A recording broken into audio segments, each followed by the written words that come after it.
Bem-vindos a mais uma aula do Tânia, o GPS para a alma. E hoje veremos um capítulo interessante, um pouco mais profundo do que os capítulos anteriores. Estamos aqui no Tânia, no capítulo 39 e 40. E no GPS para a alma estamos bem no meio do capítulo 27. Para quem tem o livro, estamos na página 302. Só para recapitular um pouquinho do que começamos a falar na semana passada, na última aula, nós explicamos a ideia dos 4 mundos. Os 4 mundos espirituais não são mundos físicos, são mundos elevados, mundos espirituais, que, como falamos também, para quem tem o GPS, o livro GPS, essa tabelinha ajuda bastante, a tabela que está na página 486. Na página 486, ele descreve os 4 mundos, que de baixo para cima seria o mundo de Asiá, que é o mundo da ação, o mundo de Yetzirah, o mundo da formação, o terceiro mundo, o mundo de Beriá, da criação, e depois o mundo mais elevado, que é o primeiro mundo, de cima para baixo, que é o mundo de Atzilut, o mundo exaltado, é o mundo que ali só tem espiritualidade e nada de matéria, nem a fonte da matéria. E ali, naquele mundo de Atzilut, é onde que surge, que Deus ele cria o que é chamado das 10 Sefirot, as 10 forças com as quais Deus criou o mundo, criou o homem, criou o universo e assim por diante.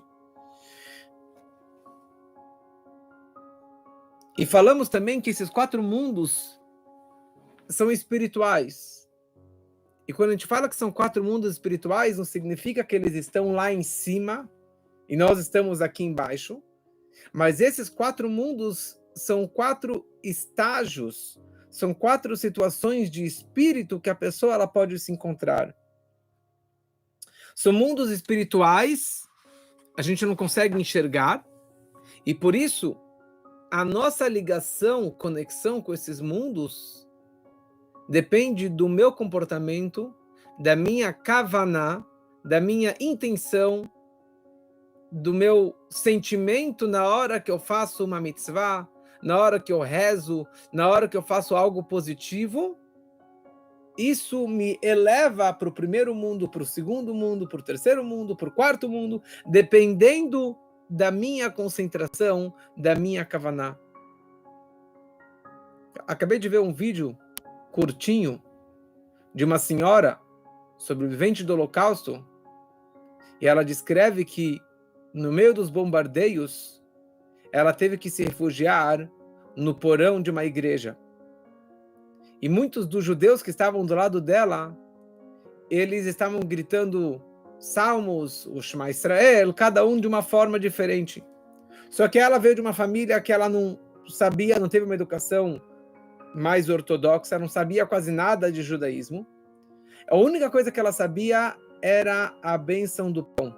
Abrahá de Amotzi Lechem Min Haaretz. E ela descreve que durante todos os bombardeios, ela estava lá embaixo, e ela estava gritando, Baruch atah Hashem Elokeinu melech haolam hamotzi lechem min haaretz. Aquele que tira o pão, agradeço a Deus, porque tirou o pão da terra. Eram palavras de uma bênção, que talvez ela nem tinha pão para comer, mas era a única frase que ela tinha. E essa frase que ela falou, ela disse, foi o que me salvou dos bombardeios, eu consegui sair de tudo isso. E daí ela descreve essa frase, esse depoimento, para todos os soldados que estão arriscando as suas vidas, e muitos já perderam as suas vidas, Aleichem Shalom. E ela sugeriu para que os soldados fizessem essa brachá, Baruch atah Hashem Elokeinu melech haolam hamotzi lechem min haaretz. Lechem é pão, e lechimá, e lochem significa batalha. E a intenção dela, que ela estava falando para os soldados, que agradeçam a Deus para que a Motzi Lechimam min haaretz, que extraia, que retire a guerra, a batalha da terra santa, da terra de Israel. Que isso ajuda no que estamos começando a ver agora, que na hora que a pessoa ela faz uma reza, um salmo, uma brachá, um estudo de Torá, ou uma doação, ou uma ajuda ao próximo, da forma que você se coloca, a intenção que você investiu nessa bênção, nesse salmo, nessa caridade, nessa reza que você está fazendo, nesse estudo que você está fazendo, isso que é o mais importante. Ela falou uma frase simples, uma brachá simples, mas foi o que salvou ela. Como contei ontem a história daquela senhora que estava no bunker e durante 40 horas ela ficou fazendo as frases, inventando rezas para Deus, porque ela não sabia rezar nada, e foi isso que salvou ela. A kavaná, a intenção, a meditação que a pessoa ela investe na hora da reza, da frase, daquela bondade que ela está fazendo, é isso o que conta na hora da verdade. E veremos aqui, hoje, para onde que essas rezas podem subir e quão profunda que deve ser a minha reza, a minha intenção, a minha kavaná no estudo da Torá e durante as minhas rezas. E hoje eu vou, sendo que é um assunto mais complexo, pela primeira vez, depois de dezenas de aulas, eu vou ler dentro do livro GPS, porque eu acho que a linguagem daqui fica mais clara do que eu ficar falando por cima. Porque são vários nomes místicos, nomes mais cabalísticos, eu acho que ficaria mais fácil lendo só esse parágrafo, essa parte na página 302. Rechalot e Sefirot. Todo mundo, cada mundo espiritual contém Rechalot, que são câmaras, assim como as Sefirot, que dão vida a este mundo. Cada um dos 4 mundos tem câmaras e tem essas 10 Sefirot. Nosso mundo tem um componente material e uma dimensão espiritual que fornece vida ao físico. Nosso mundo, que é o 4º mundo, o mundo mais baixo, o mundo da ação, o mundo da Asiá, ele tem o componente material e uma dimensão espiritual que fornece vida ao físico. Nos mundos espirituais, Yetzirah, Briá e de Atzilut, não existe a fisicalidade. Porém, a sua dimensão mais externa, mais baixa, contém esses Rechalot, essas câmeras, esses palácios espirituais. Quando realizamos uma mitzvah com um nível mais baixo de intenção de kavaná, a emoção que ocorre naturalmente, não nascida da contemplação intelectual, então nossa alma se eleva ao mundo de Yetzirah, que é o 2º mundo de baixo para cima, após deixar o corpo. Este mundo também é chamado de Gan Eden inferior, o nível mais baixo do paraíso espiritual. Tem o paraíso espiritual, e nele tem 2 níveis de uma forma geral, o Gan Eden inferior e o Gan Eden superior. E aqui neste mundo de Yetzirah se encontra o primeiro mundo, o primeiro nível deste paraíso, que é chamado paraíso inferior. Porque nós apenas ativamos nossas faculdades emocionais. A alma chega ao mundo das emoções, ou seja, ao mundo de Yetzirah, onde residem os atributos emocionais, as midot. De novo, se você acompanhar aqui na tabelinha, por isso que é muito bom ter este livro maravilhoso, você consegue acompanhar que Yetzirah, o mundo de Yetzirah, está conectado com as 6 midot, com os 6 atributos emocionais. Então é um mundo que está ligado simplesmente com emoções, não com intelecto. Então quando fazemos uma mitzvah simplesmente com emoções, se seguimos o judaísmo e os preceitos da Torá simplesmente com emoções, onde a minha alma vai atingir somente o primeiro nível acima do nosso, que seria o mundo de Yetzirah. E aqui ele continua falando. Quando, porém, fazemos uma mitzvah com um nível mais elevado de intenção, a emoção ela é gerada pela contemplação, pela meditação, que a pessoa ela está meditando de forma profunda sobre a grandeza de Deus, da forma que Deus criou o mundo e criou o ser humano. E quanto maior essa contemplação, essa meditação, estamos falando aqui sobre o livro GPS para a Alma. É isso que estamos fazendo o tempo todo, GPS para a Alma. Se você não tem esse livro, você pode adquirir no gpsalma.com. Muito simples, gpsalma.com. Seguindo, meditando de forma profunda sobre a grandeza de Deus, para gerar fortes sentimentos de amor e reverência em nossos corações.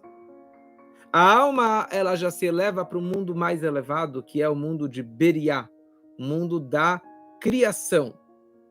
E ali, neste mundo, tem o que é chamado o Gan Eden Ha'elyon, o paraíso superior. Porque usamos nosso intelecto para as kavanot, para as nossas intenções. Então a alma ela chega ao mundo do intelecto, ou seja, ao mundo de Beriá. Que neste mundo de Beriá, como consta aqui na tabelinha, já tem uma luz da Chokhmah, a Chokhmah suprema já paira neste mundo de Beriá também. Mas, mesmo quando uma pessoa serviu a Deus apenas com amor e reverência inatos, alcançando um nível baixo de Yetzirah, do Gan Eden inferior, em momentos especiais, como num Shabbat, num Rosh Chodesh, numa festa sagrada, a alma pode se elevar para o mundo de Beriá por meio de um pilar que liga os dois mundos nesses momentos. No Shabbat, por ser um dia sagrado, simplesmente a conexão é direta. Você tem um canal de conexão entre um mundo e o próximo, sendo que são pilares que conectam um andar com o outro. É um pilar que conecta o andar de baixo com o andar de cima, o mundo de baixo com o mundo de cima. Por isso que Shabbat é um dia mais sagrado. É um dia que nós podemos nos elevarmos espiritualmente mais do que durante a semana. É um dia de rezar melhor, de estudar mais Torá e assim por diante. Embora o serviço divino da pessoa se baseasse em amor e temor naturais, ela ainda usou as emoções que sentia por Deus para ajudá-la a superar o seu Yetzirah, seus desejos negativos. Ela se comportou como um ser humano, usando a sua capacidade de escolha e ativando o seu intelecto. Portanto, em momentos especiais, como no Shabat, ela tem a oportunidade de entrar no mundo de Beriá. Essa que é a grandeza, na verdade, do Shabat. Porque mesmo que ela fez de uma forma natural, emocional, porque ela gosta de ajudar o próximo, eu me sinto bem fazendo salmos, eu me sinto bem estudando Torá, mas, de certa forma, ela também usou o seu intelecto. Então, por isso que em certos momentos a pessoa ela consegue subir e se elevar cada vez mais.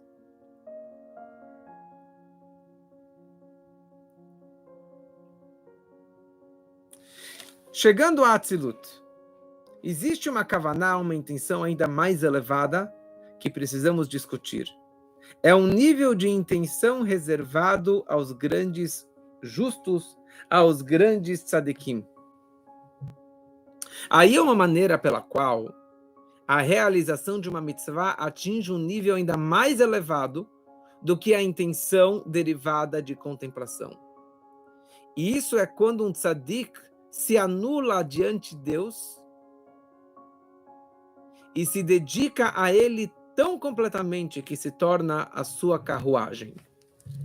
E eu vou parar de fazer a leitura aqui por dentro, porque não curto muito ficar lendo, porque não é uma aula de leitura, é uma aula que vamos interpretar o que está descrito aqui nesse livro. O que representa uma carruagem? Carruagem seria hoje como um Tesla. Alguém já andou de Tesla? Eu já andei de Tesla. Tesla é um carro que anda sozinho. É um carro que você pode programar, ele anda sozinho, ele para sozinho, ele fala por você, ele vira à direita, à esquerda por você, e é maravilhoso. Você pode até adormecer no volante que o carro ele vai por você. Mas quem programou esse carro foi o homem. E esse carro ele tem uma anulação total perante o seu condutor. Apesar que ele opina, mas ele não tem opção própria. O homem que programou o Tesla. Foi o homem que programou o carro. Uma carroça, uma carruagem, ou um carro normal, tem uma anulação, uma submissão total e absoluta perante o seu condutor, o seu motorista. Se eu virei à direita, o carro vira à direita. Se eu coloquei o cavalo para a direita, o cavalo vai virar para a direita, a carroça vai virar para a direita. Essa que é a vida e a ligação e a submissão total e absoluta de um tzadik, de um justo perfeito perante Deus. Ele está dedicado totalmente, absolutamente para o Criador. De tal forma que está acima das suas emoções e até mesmo acima do seu intelecto e da sua lógica humana. E por isso essa pessoa, que é o tzadik, que já descrevemos lá para trás no Tânia, quem é um tzadik, um verdadeiro justo, essa pessoa, toda a Torá que ele fez, toda a sua alma vai atingir um nível espiritual tão elevado que é o mundo de Atzilut. O mundo de Atzilut, ali a força da Chokhmah é o que domina aquele mundo. É o mundo da Chokhmah que está acima do intelecto, acima da racionalidade humana. Acabei de perceber que falei um erro antes, e é um erro aqui no português, que no mundo de... Eu falei antes que no mundo de Briá reside a Chokhmah, mas está errado, no mundo de Briá reside Binah, e no mundo de Atzilut, que reside o nível de Chokhmah. Errar é humano? Então nesse livro tem alguns errinhos que na próxima edição iremos corrigir, se Deus quiser. Então qual a diferença entre o Benoni e o Tzadik? O Tzadik é o nível máximo. O Benoni é o quase máximo. O Benoni é uma pessoa que tem um nível espiritual, um nível de meditação, de intelecto espiritual tão elevado. E este que leva a despertar dentro dele um amor e uma reverência perante Deus. Ele entende Deus, ele entende a espiritualidade, e por essa razão, ele ama Deus. Já o tzadik é de outra forma. Ele não precisa entender Deus. Ele simplesmente vê, enxerga, percebe a presença divina neste mundo material, nos mundos espirituais. Porque a visão, o dom da visão, o poder da visão é algo que está acima do intelecto. Porque quando você vê algo e você se conecta com aquela imagem, com aquela coisa, a conexão é máxima e absoluta. Da mesma forma que a Chokhmah está acima da Binah, a sabedoria está acima do entendimento, assim também o mundo de Atzilut está totalmente acima do mundo de Briá. E o Tzadik está totalmente acima do Benoni. Eu sei que é complexo, mas precisávamos passar por esses conceitos que o Tânia está ensinando para a gente. Apertem o cinto, porque até agora foi fácil, e agora começa a pegar alguns conceitos mais profundos da Kabbalah, da Hassedut, do Tânia. Então, até aqui falamos sobre a elevação da alma após o falecimento, após a separação da alma do corpo. Mas o que acontece com toda a Torá e as mitzvot, as boas ações que eu cumpri durante a minha vida? Porque a energia que eu investi no estudo da Torá durante a vida, a energia que eu investi nas mitzvot, nas boas ações durante a minha vida, elas não estão ocultas do mundo. Onde que elas estão? Aonde que está tudo que eu fiz durante a minha vida? Então a Torá que foi estudada com o sentimento que surgiu do meu intelecto, com os sentimentos, então ela se encontra nas 10 forças, nas 10 sefirot do mundo de Briá. Quer dizer, na parte mais espiritual do mundo de Briá. Então, quando a alma ela parte desse mundo físico e ela sobe para o paraíso, então ela vai se deliciar, se beneficiar de toda a Torá e de toda a luz que ela adquiriu durante a sua vida. Porque a recompensa de uma mitzvah é a própria mitzvah. Tudo aquilo que você investiu durante a vida, a alma ela vai aproveitar lá em cima, depois dos 120 anos. Agora, se a pessoa estudou a Torá simplesmente por emoção, por algo natural, porque ela sempre estudou, então a alma vai subir para o mundo de Yetzirah, da formação. Quando a alma subir para o mundo de Yetzirah, qual é o prazer dessa alma? Qual que vai ser a atividade, o estudo dessa alma, as luzes que essa alma vai receber lá em cima? As luzes, as 10 luzes do mundo de Yetzirah. Vamos ilustrar isso aqui um pouquinho com uma história.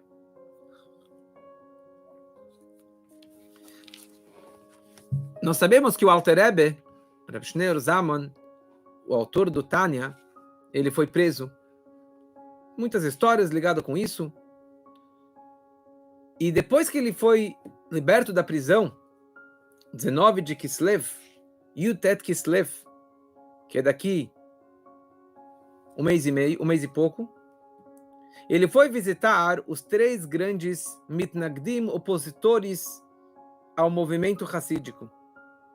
E entre eles, um dos grandes opositores se chamava Rebbe Yeshua Zeitlich.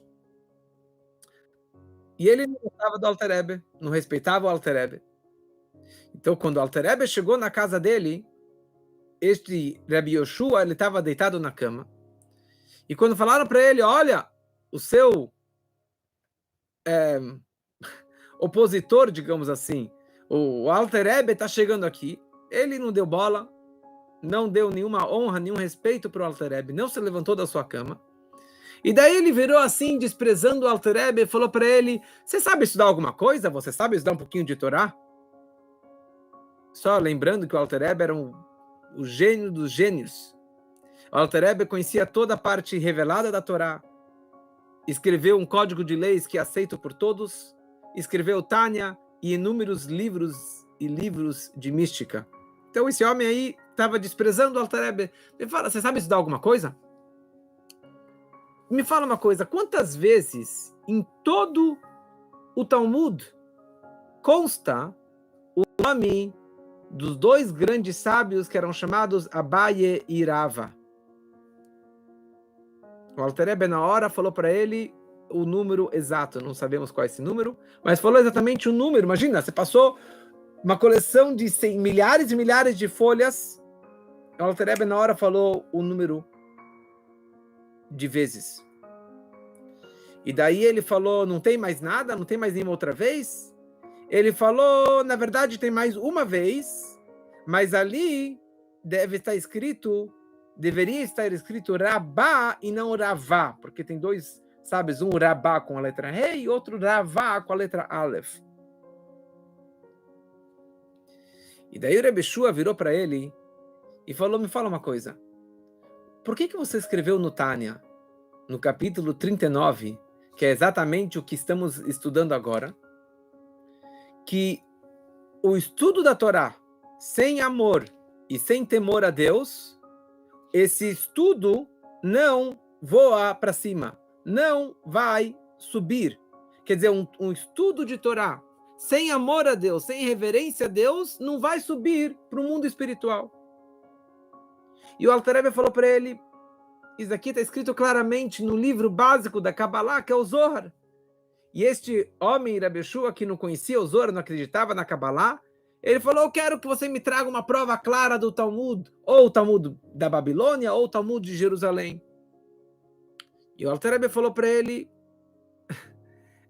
não é um indício, mas aqui é uma Gemara explícita. Se você abrir o Talmud, claramente o Talmud escreve isso. E o homem ficou surpreso, porque ele era um grande sábio, esse Rabi Yeshua, ele pulou da cama, ele falou, aonde que está escrito isso? Ele falou claramente, pega o Talmud, o Tratado de Psachim. Ele foi lá, pegou o Tratado de Psachim,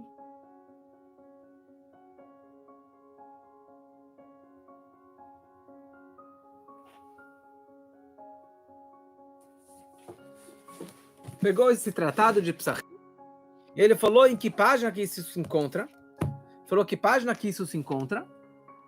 e ele falou, olha, está no Tratado de Psachim, na folha 50, na página 2. Folha 50, na página 2, Davnu Amud Beit. E o homem ficou assustado, falou, não estou entendendo. E daí ele falou, o Alter Rebbe abriu aqui na Gemara, apontou o dedo para ele e falou,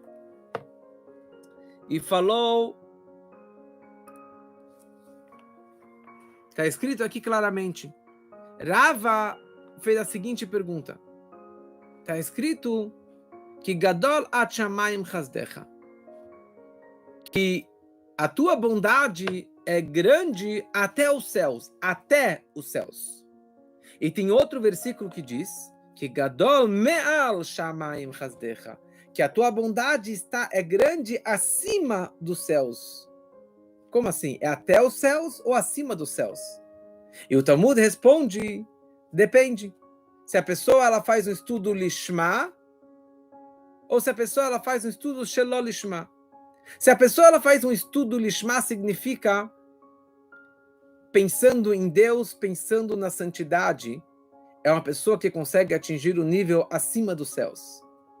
Mas a pessoa que faz o estudo shelo lishma, com segundas intenções, pensando em outras coisas, essa pessoa, esse estudo, ele pode atingir até os céus, mas não acima dos céus.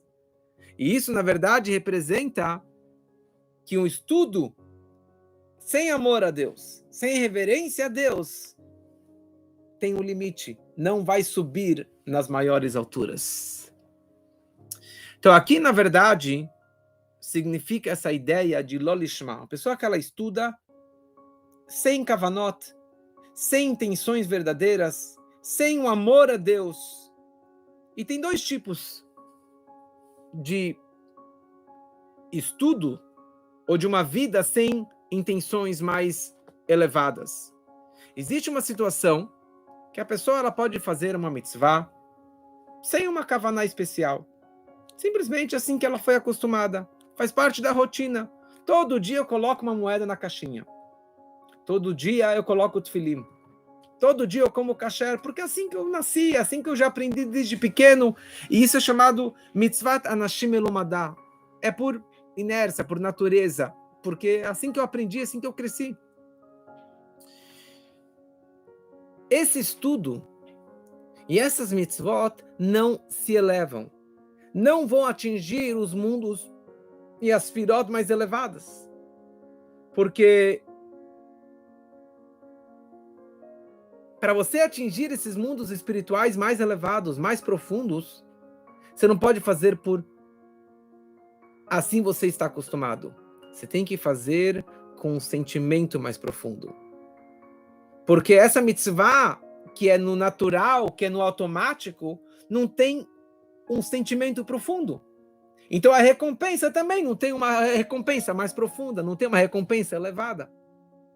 Então talvez a alma vai subir para aquele mundo, mas não vai ter um show de fogos, de luzes espirituais tão elevadas.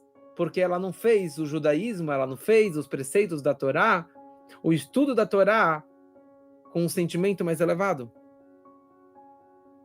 Agora existe um segundo conceito, uma segunda situação, que a pessoa ela faz uma mitzvah sem nenhum sentimento de amor a Deus, nenhum sentimento de reverência, de medo de Deus, e nem porque ele está acostumado.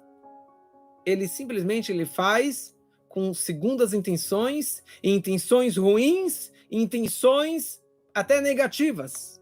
Por exemplo, eu posso estudar muita Torá para aqui ter milhares de seguidores, para poder ser um grande palestrante, para eu ser um grande rabino.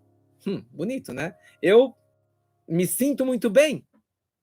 Ou para eu receber muita honra, muito prestígio, muito dinheiro, para ter um cargo muito importante,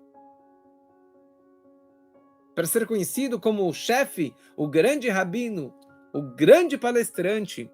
Ou eu posso ser um grande doador também. E o propósito que eu dou para ajudar o próximo é para que meu nome apareça lá grande, enorme, o grande doador. Eu que construí esse prédio, meu nome, todo mundo vai vir lá e me dar todas as honrarias, porque eu sou o grande benfeitor, eu sou o grande doador, eu sou o ricão, pessoal, olha só que pessoa maravilhosa. Eu me sinto bem que as pessoas saibam que eu dou tanto dinheiro. Uma mitzvah como essa, ou um estudo de Torá como este, uma pessoa que segue um judaísmo com segundas intenções, ou com intenções ruins e negativas, isso é chamado uma intenção e objetivo que vai para Klipat Noga, para as cascas negativas. Na prática ele está estudando, mas está indo para coisas negativas. Então, enquanto que a pessoa está cumprindo uma mitzvah por interesse particular, então todo o seu ego, seu orgulho, essas cascas ruins estão se investindo na Torá que ele está fazendo, que ele está estudando, nos preceitos, nas boas ações que ele está fazendo, está se investindo o seu ego e essas coisas negativas. Só que o quê? Tem uma história que certa vez o Baal Shem Tov ele estava viajando, o fundador do Hassidismo, o grande Baal Shem Tov ele estava viajando, e ele chegou numa sinagoga. Ele chegou na porta da sinagoga e ele falou: eu não consigo entrar nessa sinagoga. E era uma sinagoga repleta de Talmidei Chachamim, de eruditos da Torá, que ficavam lá 24/7 estudando a Torá. E tinha um barulho de estudo do Talmud, assim, uma vibração muito grande. E o Baal Shem Tov, ele falou: essa sinagoga eu não consigo entrar, porque essa sinagoga, essa casa de estudos, está repleta de Torá e de Tfilá, de estudo de Torá, e está cheio de rezas. Quando os responsáveis da sinagoga escutaram isso, falaram: uau, que elogio maravilhoso que o Baal Shem Tov deu para a nossa sinagoga, para a nossa comunidade. Então, por favor, o senhor pode entrar na nossa sinagoga? O Baal Shem Tov falou: vocês não entenderam o que eu queria dizer. Disse o Baal Shem Tov: a sinagoga está cheia de Torá e cheio de mitzvot, e cheio de reza, porque a reza não subiu. O estudo não subiu para os mundos espirituais, porque faltou kavaná, faltou lishma, faltou a intenção verdadeira, faltou o estudo e a reza com amor e com reverência para Deus. Foi tudo com segundas intenções, para que eu sou um sábio maior do que você, eu sou uma pessoa mais elevada do que você, e não pensando em Deus, e sim pensando em si. Então, por isso, toda a Torá que vocês estudaram permaneceu aqui embaixo, dentro da sinagoga. A sinagoga está repleta, cheia, gorda, do teu orgulho.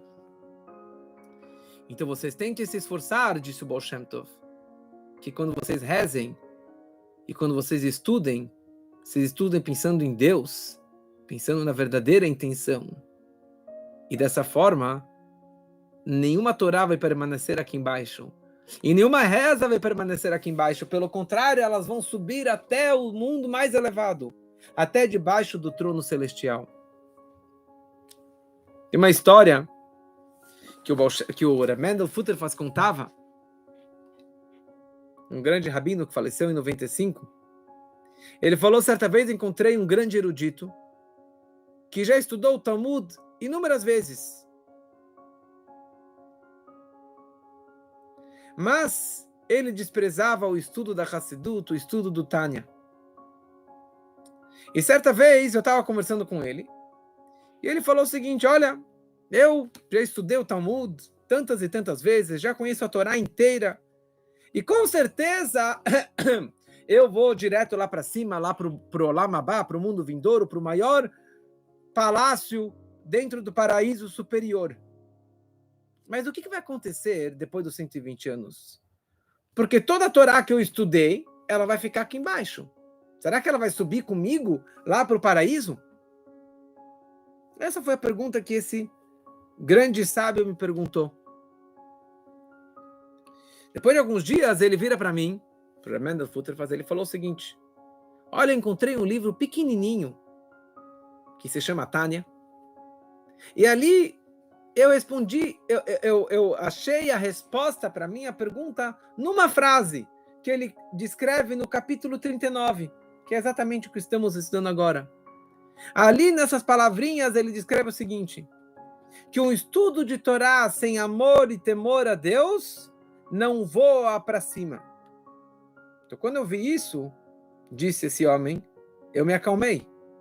Porque, com certeza, eu estudei a Torá inteira com muito amor e reverência a Deus, então não tem por que me preocupar, porque, com certeza, toda a Torá que eu estudei vai voar para cima, vai subir junto comigo para o paraíso superior.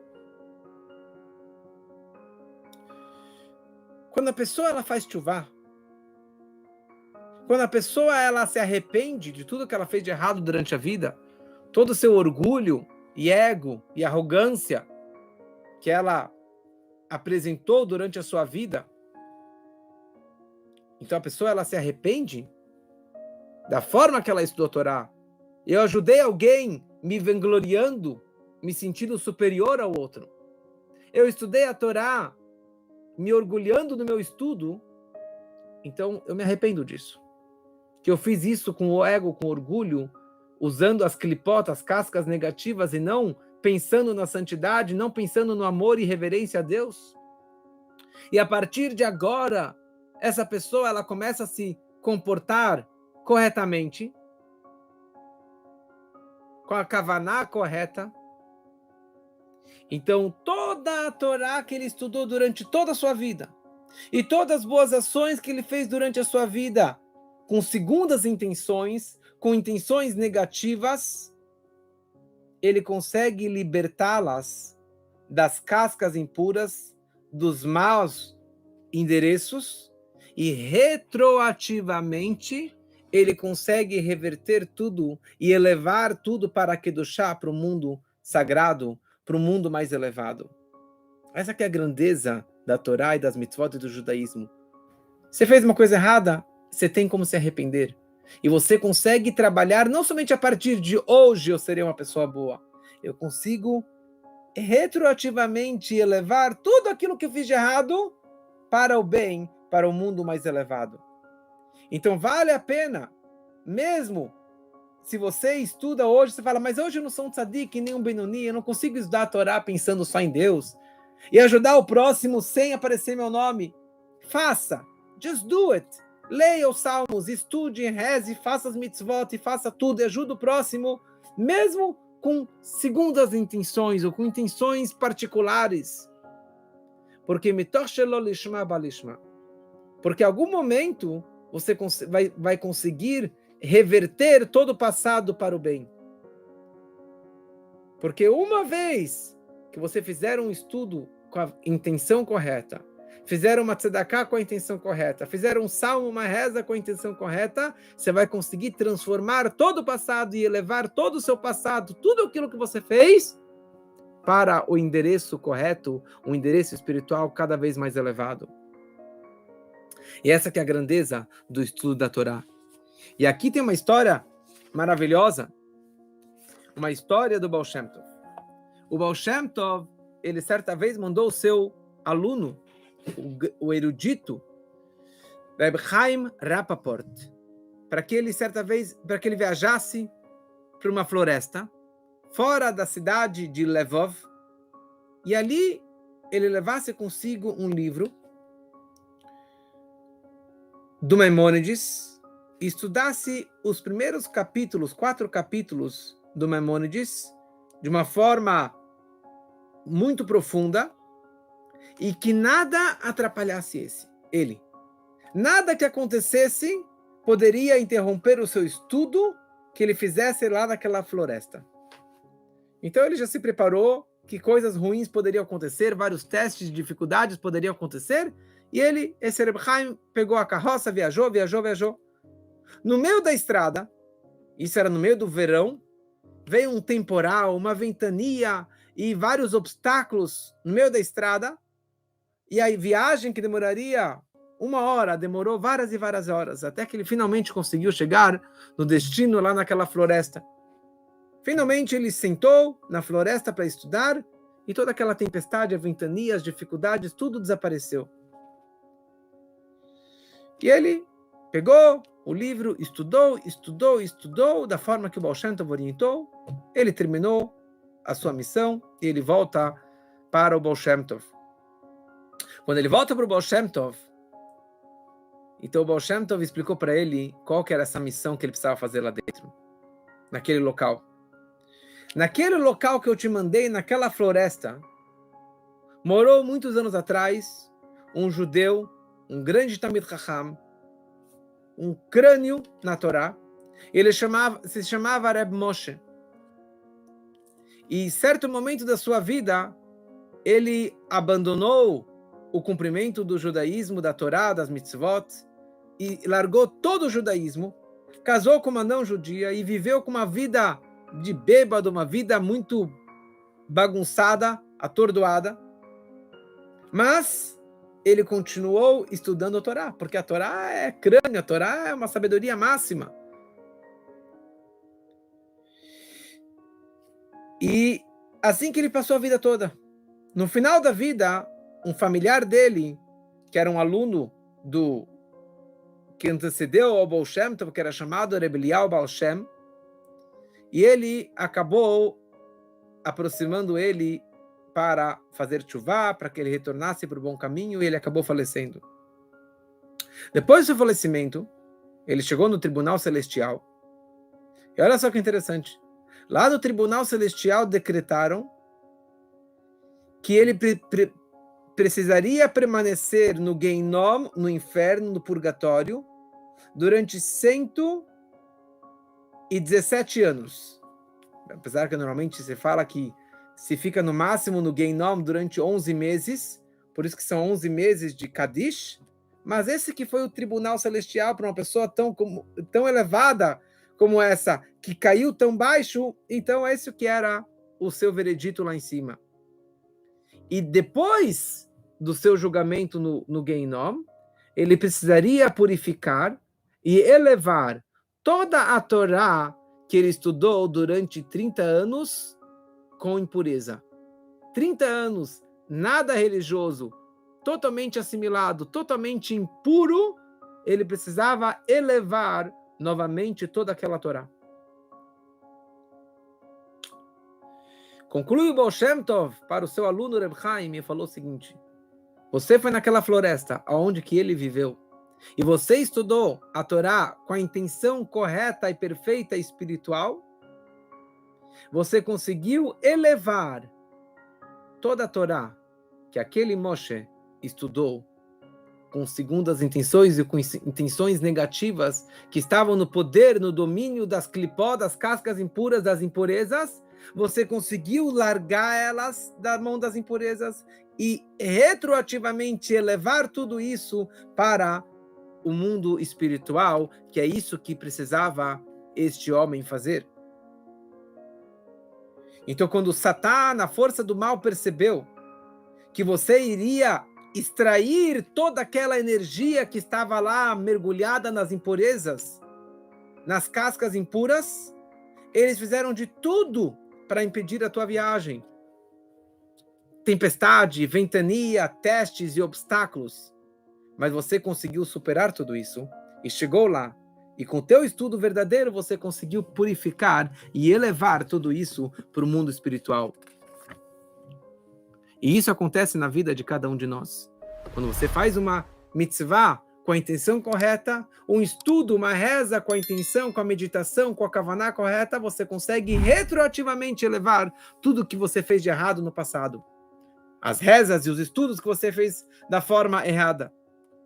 E por isso que o Zohar, ele compara o ato das mitzvot, o ato das nossas ações, de boas ações, seguindo os preceitos da Torá, isso é comparado com o corpo de um pássaro. E a nossa kavaná, a nossa intenção, é comparado com as duas asas do pássaro. O pássaro que não tem asas, ele pode viver muito bem. Viver sem asas. Ele também é kasher. Pode fazer o abate kasher nesse pássaro que não tem asas. Se a galinha não tem as asas, ela é kasher. Só que o quê? Sem as asas, o pássaro não voa. Assim também as nossas mitzvot. As nossas mitzvot é o corpo. Mas as mitzvot sem kavaná, sem amor e reverência a Deus, sem as duas asas, as nossas mitzvot, elas ficam aqui embaixo e não conseguem se elevar. Se a pessoa, ela faz mitzvot sem um amor a Deus, sem reverência a Deus, sem uma intenção mais profunda, sem uma kavaná mais elevada, ela não vai subir para os mundos mais elevados. Elas vão ficar aqui embaixo. E depois do falecimento, continuam também aqui embaixo, não vão se elevar e não vai brilhar para essa alma quando ela estiver lá em cima. E para concluir, uma história que eu gosto muito, que eu repito várias vezes. Certa vez, uma senhora passou naquela fila quilométrica de dólares do Rebbe, quando o Rebbe distribuía dólares para as pessoas, como que eu também tive esse mérito de passar em 91, em junho de 91, no dólar, com os meus pais, com os meus irmãos. Então essa senhora, ela passou no Rebbe, e viu o Rebbe lá com 90, 91 anos, que ficava lá 7, 8, 9 horas de pé, distribuindo dólares para todas as pessoas e cumprimentando cada pessoa, dando uma bênção para cada pessoa que passava nele. Então o Rebbe virou para ela e falou: desculpa, Rebbe, mas o judaísmo é muito pesado para mim. Eu não aguento, eu sigo algumas mitzvot, eu sigo o judaísmo, mas é muito pesado. É duro para mim, é um fardo para mim. E o Rebbe falou para ela, quando o passarinho ele nasce, ele também olha para o lado e ele vê aquelas duas asinhas pesadas, porque ele não sabe usar as asas. E ele sai do ninho, ele começa andando pelo galho e de repente, ele cai. Ele quase morreu. E o passarinho olha para trás, para as duas asas, ele fala: vou amputar, vou cortar essas asas, porque elas estão me atrapalhando, eu não posso brincar, não posso correr, não posso me divertir, é um peso para mim. Mas quando passa o tempo, e o pássaro ele entende que as asas não são pesadas, mas pelo contrário, é a forma dele voar, dele crescer, dele montar a sua família, dele fugir do inimigo. E assim também, minha senhora, talvez no começo você enxergue o judaísmo, os preceitos da Torá, como um peso, como um fardo, como uma dificuldade. Mas quando você fizer isso com amor e com reverência a Deus, você vai perceber que não somente que não é um peso, não é uma dificuldade, mas é a única e melhor forma de você voar, de você crescer, de você aproveitar, de você ter uma vista maravilhosa, de você construir uma família, de você ter uma vida feliz. E que possamos realmente viver uma vida feliz, com amor e com reverência, e com isso poderemos voar e voar cada vez mais alto. Uma boa noite para todos.